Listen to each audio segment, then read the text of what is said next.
I was able to buy my first home using the VA home loan guarantee without having to put down a down payment. I was able to graduate from college using the post 9/11 GI Bill debt-free. I was able to enroll in VA healthcare, and I know that VA is going to be there for me when I need it. My service was then, and my benefits are now. Get what you earned. Visit choose.va.gov. Not all veterans are eligible for the type or amount of benefits mentioned here. People very often ask me both how and why I started my podcasting journey. Well, as an engineer, I'm frankly very passionate about math. I wanted to find somewhere to share stories of great mathematicians from Archimedes to Alan Turing and everyone in between. And for that reason, I want to tell you a little bit about my preferred hosting platform, which is Zencastr. Now, before I continue, this is usually the conversation I have with anybody who is wanting to start their own podcast. I know there are so many people out there with passions that they want to share with the world or unique knowledge that they're just looking for a platform to start with. And Zencastr is a wonderful all-in-one platform. What I mean by that is you can do your recording and your editing and use AI to create a transcript and distribute to all platforms, including Apple Podcasts or Spotify or anywhere else where podcasts are played. For anybody like me who might worry at first about what you might sound like on an audio recording, Zencastr's post-production process makes you sound really, really smooth. It automatically removes any of the ums or ahs in your recording. It removes any of the awkward pauses in conversations, and it also helps you to set the right podcast loudness and levels while reducing any background noise, all with the click of a button. It couldn't be easier. Go to zencastr.com/pricing and use my code BREAKINGMath, and you'll get 30% off your first month in any Zencastr paid plan. I want you to have the same easy experience I do for all my podcasting and content needs. It's time to share your story. In mathematics, nature is a constant driving inspiration. Mathematicians are part of nature, so this is natural. A huge part of nature is the idea of networks. These are represented by mathematical objects called graphs. Graphs allow us to describe a huge variety of things, such as the food chain, lineage, plumbing networks, electrical grids, and even friendships. So where did this concept come from? What tools can we use to analyze graphs? And how can you use graph theory to minimize highway tolls? All of this and more on this episode of Breaking Math. Episode 61, Look at This Graph. Look at this graph!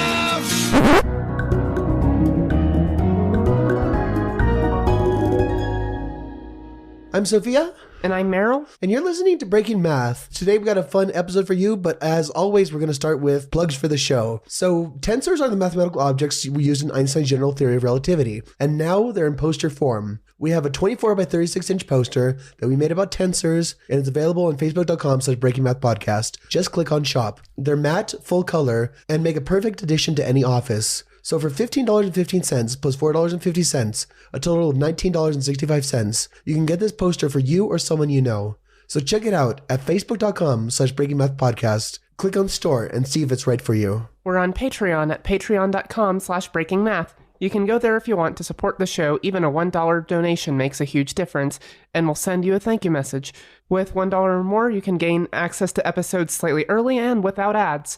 We also include the outlines we use to produce the show. We really appreciate your patronage at patreon.com/breakingmath. For news about the show, we're on Twitter at breakingmathpod, at facebook.com/breakingmathpodcast, and we have an interactive website at breakingmathpodcast.app. Get in touch with us at breakingmathpodcast@gmail.com with questions, comments, suggestions, corrections, and anything else. All right, so graphs. We're going to be doing a whole episode about graphs. So just as a little preview, what kinds of things? We mentioned friendships and we mentioned electrical grids and stuff like that. So a graph in its most basic definition is a set of vertices, which we can also call nodes, and a set of edges that connect these vertices together. So these nodes can be people and the edges can be friendships. Basically, it's a way to represent different types of networks, right? Yeah, another example is, let's say that nodes are cities. The edges could be roads connecting these cities. So stay tuned for the rest of this episode. We're going to be talking about some fun stuff. We're going to be talking about some graph definitions, properties, some algorithms. And at the end, we're going to talk about how graphs can be applied to cartography in a weird way. All right, so graphs, we already talked about what they are, right? But want to go over it again, like, but mathematically? So a graph is denoted in parentheses v comma e, where v is the set of vertices and e is the set of edges. And what that means if something's denoted like v comma e inside of parentheses or something like that, it just means that we have different parts of this mathematical object, right? We have the vertices and we have the edges. They're kind of like different types of objects. It just means that they're put together and that they're not exactly the same thing. So the paths between the vertices, right, are called edges. That's right. So like an edge, let's say that we have a graph with vertices, we'll say A, B, and C, something really simple like that.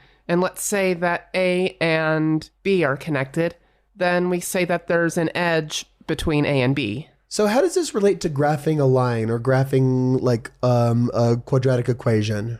Yeah, so it really doesn't. They might share the same name, but they really do mean different things. Yeah, it's very, I mean, they both basically just mean writing. So it's about as vague as a name you can get without calling it entropy. So yeah, so as we said, the edges connect two vertices together, and each edge can actually be denoted as two separate vertices, right? So what is the history of this? Like everything in math, it comes back to Euler. Leonhard Euler lived in the 18th century. He knew about this problem called the Seven Bridges of Königsberg. So basically, do you want to give a description of what these bridges look like? Yeah, so what we have is an island and a peninsula defined by a canal that splits with two bridges on either side of the island and a bridge going from the island to the peninsula. So we have 7 bridges in total.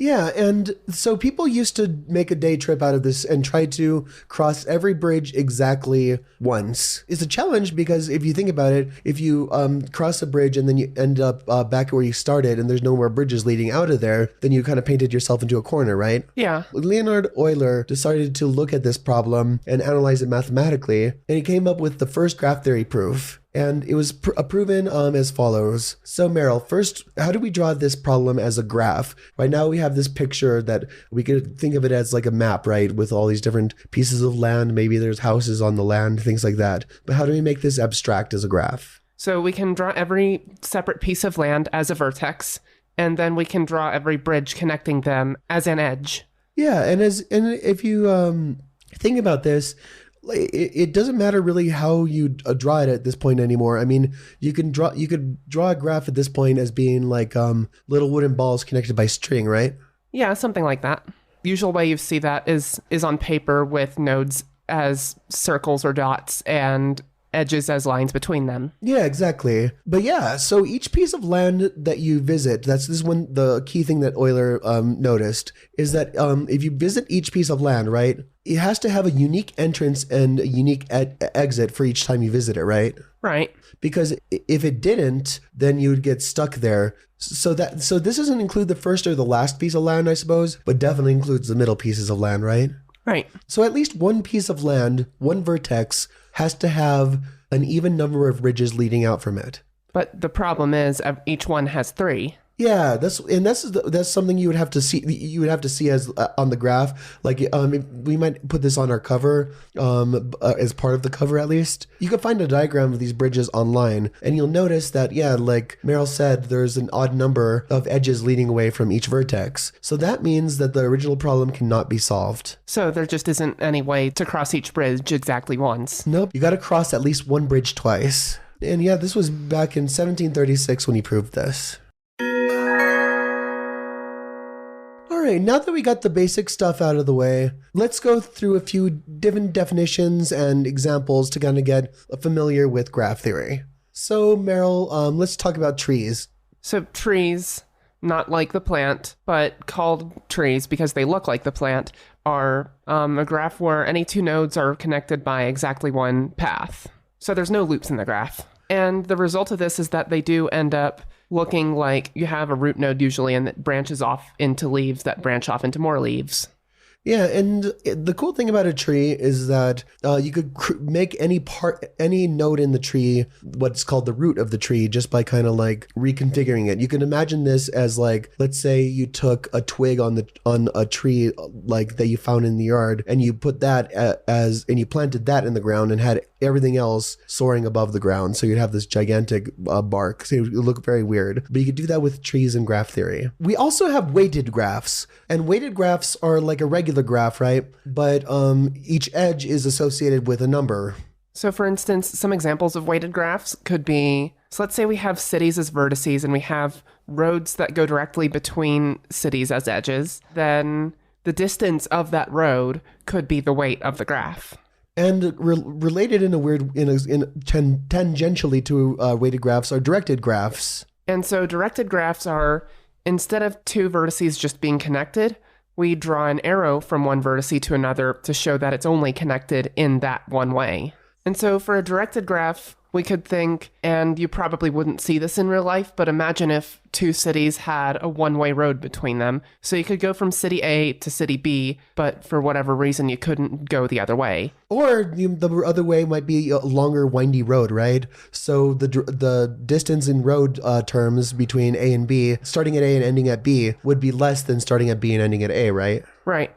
And so then we have a directed weighted graph. Yeah, and that's that could be like, the map of the cities, but also with speed limits or distances, assuming that there could be one-way roads. You could also think about all financial transactions, right? You start somewhere, you end somewhere, you have a certain amount, and you can even put a certain time if you want to have another weight on each edge. Yeah, for instance, let's say that people are the vertices in this graph, and who owes money to whom represents the directed edges. And so you have an edge from person A to person B if person A owes person B money, and then you could have a weight with that graph that says how much person A owes person B. Yeah, and if y'all owe each other money, I mean, I guess that only happens at the country level and business level, right? People don't tend to owe each other money. Yeah, usually it cancels out. You could also have graphs nodes point at themselves, right? In a directed graph. So that would be like, so let's say you have the graph of people that you're related to within a certain distance. You could be related to yourself there. So that'd be a simple example of that. Another example of that might be that you could travel from city A to city A within city A. Those are kind of trivial examples, but you see the point that we're making. And so this is only the beginning. So we're only really scratching the surface of just how many different types of graphs that there are. If we went over all of them, this episode would be hours and hours, if not longer. Oh yeah, absolutely. Last couple of properties we're going to talk about in graphs is a little bit more complex, but we're going to talk about the notion of a Hamiltonian path and a Hamiltonian cycle. So what's a Hamiltonian path? So I actually really enjoy this one because what a Hamiltonian path is that it's a path that visits every node of a graph once. Yeah, so it's kind of like the opposite of the bridges of Königsberg problem, right? Yeah, instead of crossing every bridge once, you're visiting every node once. And so my favorite example of this, actually, because I'm a big fan of chess, is the Knight's Tour. The reason this works is imagine that the squares on a chessboard are vertices in a graph, and then any legal knight move between one square and another is an edge. So what we get is a pretty messy looking graph, but what we want to find in it is a way to visit each one of those squares on the chessboard once. And so this is called a Knight's Tour, and it's an example of a Hamiltonian path. Yeah, and you can also think of a Hamiltonian path as being a subset of the graph that it's part of, right? A subset that contains every vertex, and but not necessarily every edge, and with the condition that each vertex is only mentioned by two edges at the most. And a Hamiltonian cycle is much the same, but it not only visits every node, it goes back to where it started. And it exists for every Platonic solid. So if you have some D&D dice or some D20 dice that you can part with, and if you want to do a fun math experiment, if you can find a squiggly path that goes along the edges that kind of traces out the entire die, and there'll be no node that isn't visited by a line. This is something you could maybe do at home, but you could look this up also on Google Images or anything like that. So before we talk about the things that can be represented as graphs, we just want to talk about how weighted graphs and directed graphs are types of what are called labeled graphs, right? Which means that either the vertices or the nodes or both can have some kind of data associated with them, whether that be direction or weight or just an arbitrary color from a set, right? Yeah, so like the nodes in a graph could have different colors associated with them, or we could even give them names. Edges can have labels, whether that be, again, colors. It could also be numbers like weights in a weighted graph. Yeah, absolutely. So social networks, right? You can have links that mean like is a friend of, likes, hates, is a fan of, things like that, right? Yeah. Works for, that kind of thing. And another graph data set that I've actually worked with once was there was a list of research papers.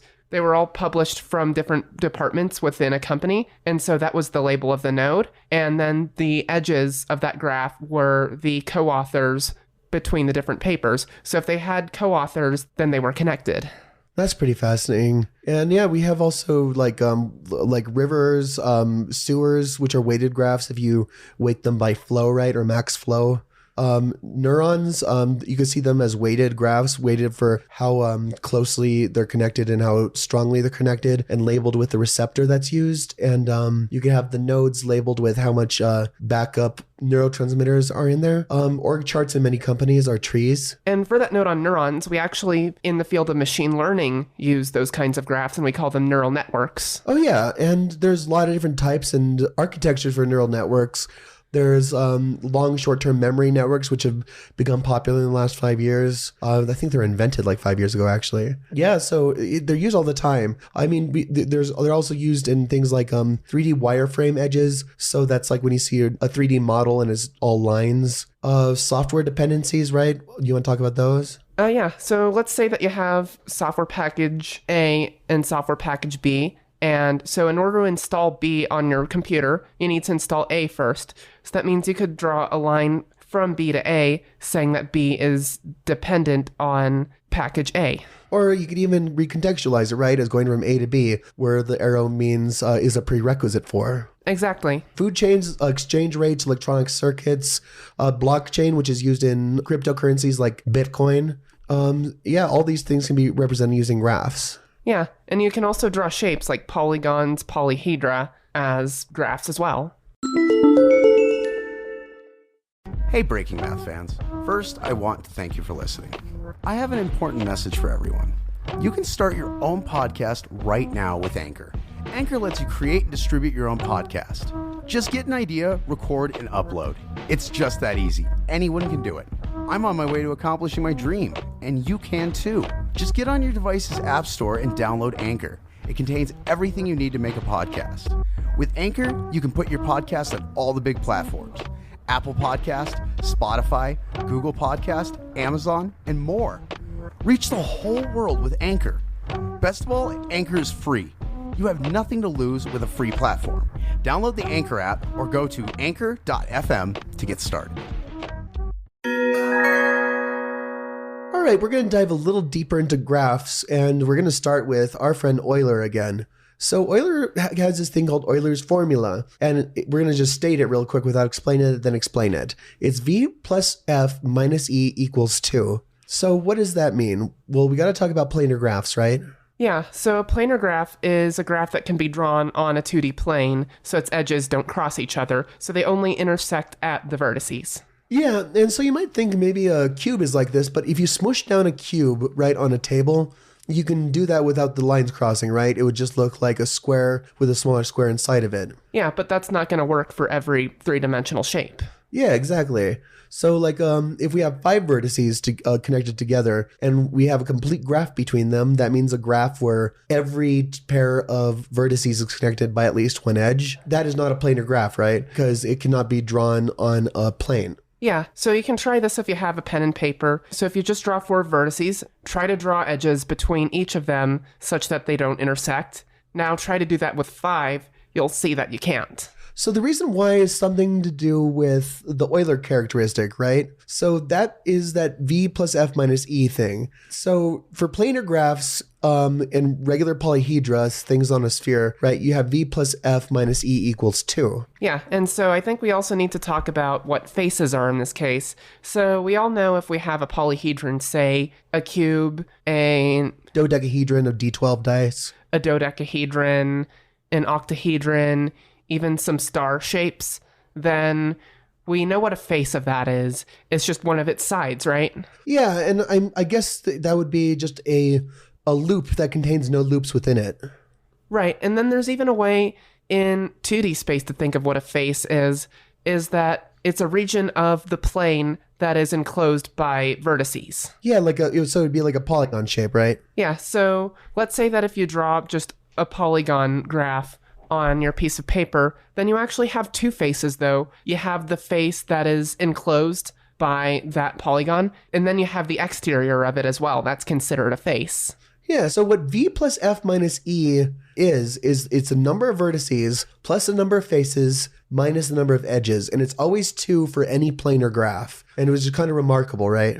Yeah, and if you have like a regular polyhedron, like a platonic solid, then it'll also apply to that. Oh yeah, and in fact, I'm pretty sure it applies to any 3D model that doesn't have tunnels in it. One thing that becomes clear is that the reason why planar graphs and graphs on a sphere have the same Euler characteristic, right, is because since the exterior is a face, right, then the exterior only exists for a planar graph. If you're doing it on a sphere, the edge, the face is really just the rest of it, right? Yeah, so you're kind of thinking of like joining the rest of the plane together at infinity, kind of like a Riemann sphere almost. Yeah, and so you can imagine, like, if you have a plane, right, that is everything, we can take the center of the plane, right, and we can put that on the top of a sphere. And let's imagine that this plane is infinitely stretchy. So you stretch all of it kind of like down and tie it at the bottom, kind of like a lollipop, right? Yeah, so the bottom, then the south pole of this sphere is infinity. Yeah, and meaning all the points infinitely far away from our point at the top other side of the sphere. Yeah,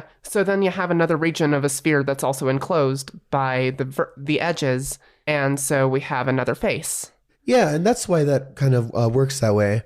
But like, yeah, and you had this example that we did before the episode started about a torus. So if you take a torus, like let's say you have a glazed donut. Donuts. And you draw a circle along the top, along the bottom, the inner edge and the outer edge, and then 4 circles perpendicular to all those. So imagine like where you would grab a donut. Imagine 4 circles like that. If you put the vertices at the crossings of the lines and the lines themselves between them are the edges, you'll see that there's 16 vertices, 24 edges, and 8 faces. So v plus f minus e equals 0 in this case. Yeah, so in this case, our torus has an Euler characteristic of 0. Yeah, and there's different Euler characteristics for different types of surfaces, but this would be an entire episode in its own. So now I want to talk about one of my favorite things in graph theory, and this is probably a lot of computer scientists' favorite thing in graph theory as well, is Dijkstra's algorithm, named after computer scientist Edgar Dijkstra. What it is it's an algorithm that finds the shortest path from one vertex of a graph to the other vertices in the graph, where we have a weighted graph, and we're sort of regarding weights in this case as distances, and that's what we mean by the shortest path. Yeah, so we could use this for doing a lot of things. So let's say we have a bunch of computers in a network, and we have a certain latency between each computer. So a certain amount of time between when the computer sends a signal and the other computer receives and processes it. So if you want to find the shortest path between one computer and another in this peer-to-peer network, you can use Dijkstra's algorithm for that. And then the shortest path would be the amount of time that it takes a message to go from the first part to the end. You can also probably already see that this could be used really well for finding best routes in map programs. So now I want to actually describe how this algorithm works, and we're going to do so by using cities and roads as an analogy again. So we start by defining a city that we want to know the shortest distance between that city and the others, right? Right. So since we're dealing with an algorithm, we have to think about things in terms of lists, and we have to keep track of where the data is, right? Because otherwise it's not very formalized. So let's start with a list of cities to visit. And which cities would we put on this? So we'd put everything but the starting city. Yeah, and a list of visited cities so far, which would be empty. I mean, you could put the city that you're already in, but there's no real reason to do that. Yeah, so what we do is that we also have a list of the distances to every city from our starting city, and we have a list of the last city that we visited to get to each city. In the shortest distance, right? That's right. And so in algorithms, sometimes we kind of start with assumptions and refine them as we go along. So we're going to start by assuming that no city visited each city because we don't have any information on that. So we use a null city or like some kind of fake city, some token like that. And we assume that each city is infinitely far from the starting city, right?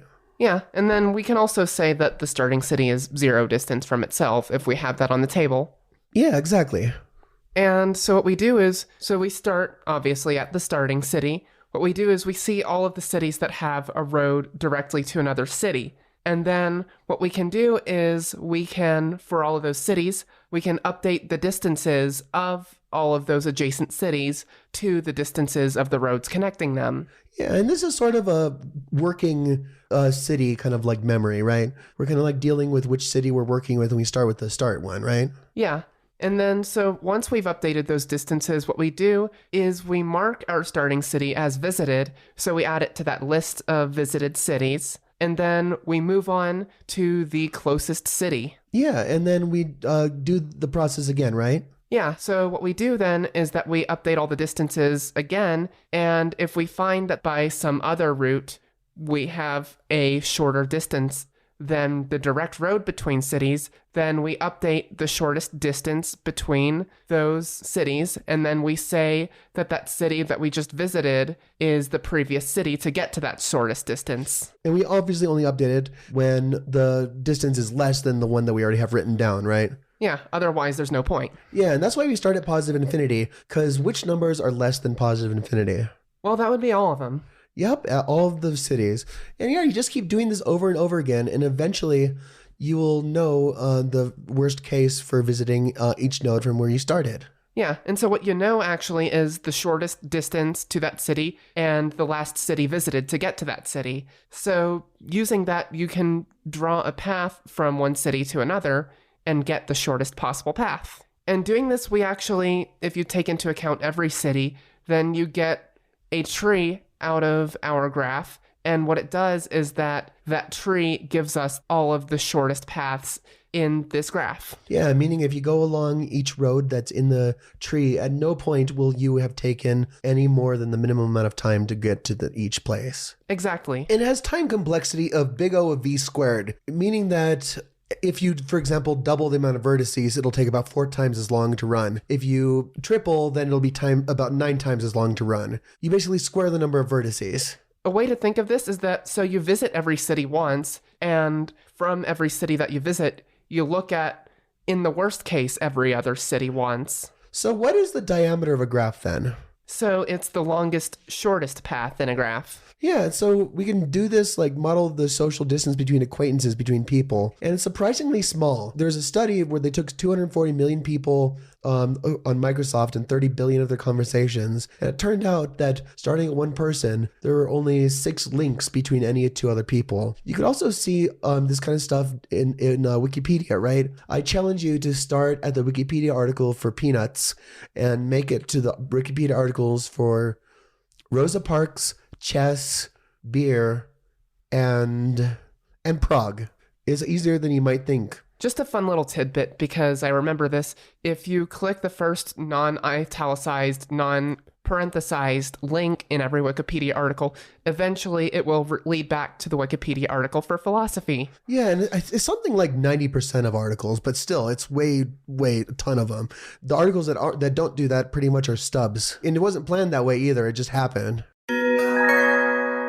So our last section is on map coloring theorems. So to set the stage, imagine you have a map, right, of, let's say, states in Mexico. So each state borders a certain number of other states, right? Right. So let's draw each state as a node and each border as an edge. So for example, Sonora borders Chihuahua, right? So it would have an edge between those two. So it won't look exactly like the original map like at all, but it'll represent each piece of information. So map coloring would be, let's say you color Baja California blue and you do Sonora like green and so on. You might wonder how many colors you need to color a certain map. And intuition might tell you that for more complex maps, you need more colors. And for less complex maps, you need fewer colors. And while this is generally true, it turns out that for any planar map that could be represented using a planar graph, you'll only need 4 colors to color it in. Which is kind of surprising, right? Yeah, and would you like to elaborate some then on the proof for this theorem? Yes, absolutely. So there were some proofs that people tried to do, right? So Alfred Kempe in 1879 did a certain proof that basically said that like if you have a node that's connected to more than 4 nodes, then you can just cycle the colors around the node, right? His proof stood for 11 years until it was shown to be erroneous. Peter Guthrie Tate did the same thing in 1880, and his was shown to be erroneous in 1891. So then another proof wouldn't be acclaimed for more than 100 years, where Kenneth Appel and Wolfgang Haken at the University of Illinois announced a proof on June 21st of 1976. And do you know anything about this proof, Meryl? Not particularly. You go ahead. Yeah, it was very controversial because it used a computer to prove something, and it generated 400 pages that needed to be verified by hand. Basically, it used a mathematical technique called discharging, which is where you have a bunch of graphs that have satisfy certain properties that all together prove something about a whole group of graphs, right? He was able to generate 1,834 graphs that certain properties had to be associated with if planar graphs needed more than 4 colors to be colored. Later, he reduced that to only 1,482 different solutions. And it was also controversial because mistakes were found, but then they were fixed. And that's a weird thing about really long math proofs is that there'll often be a mistake that somehow is patched. It's kind of weird, right? Yeah, and this proof sounds awfully exhaustive. Oh yeah, absolutely. It's also not very satisfying. It's cool to know, definitely, but it's like, it doesn't have very much oomph. Like the longer the proof, the less oomph.